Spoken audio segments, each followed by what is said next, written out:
So dahil today's video guys ko January 10 kukunin natin yung fry dito guys. May mga feeder pa tayo din, 3 guys oh.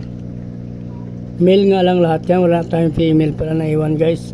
So ang inasahan natin yung feeder na male. Ito pag nagkaroon ng female guys oh, 2 weeks pa yan. Tapos may kasumunod naman yan ito. Ay wala na, ito pala na lang. Tapos maliliit na guys. Kukunin naman natin yung fry guys para hindi na makain. Guys, ang dami. ABM to guys. Yung tatay. Try natin to kasi yung babae. Ito hindi ko alam kung. Namatay kasi guys yung isa dyan guys. So sayang oh. Lagi lang namamatay ang female pag buntis na buntis.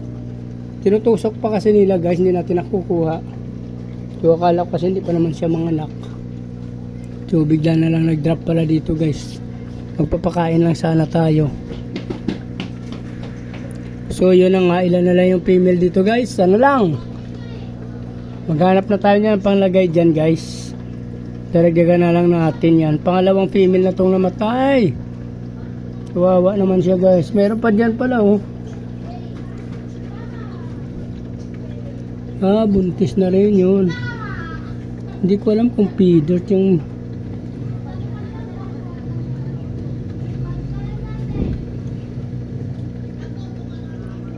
dalawang female na lang na iwan pala dyan guys.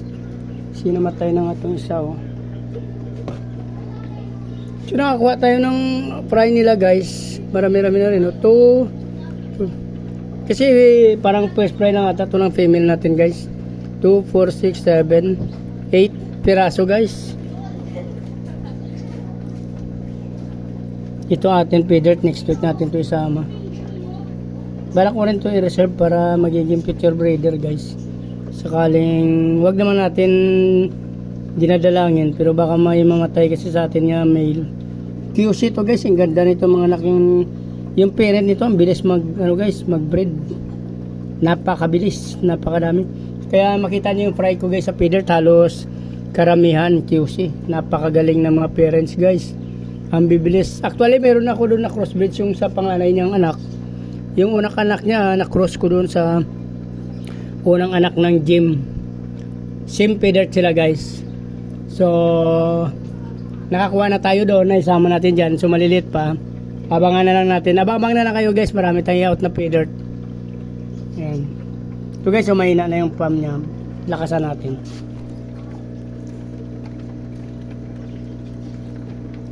Alam kung saan ito. Ito pala guys.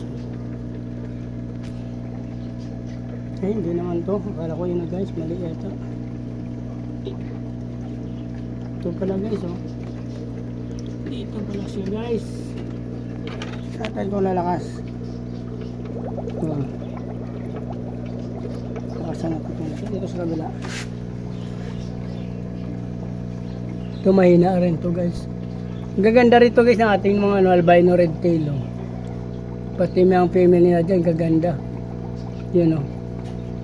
Kaso ang air pump nila humina, lakasan din natin.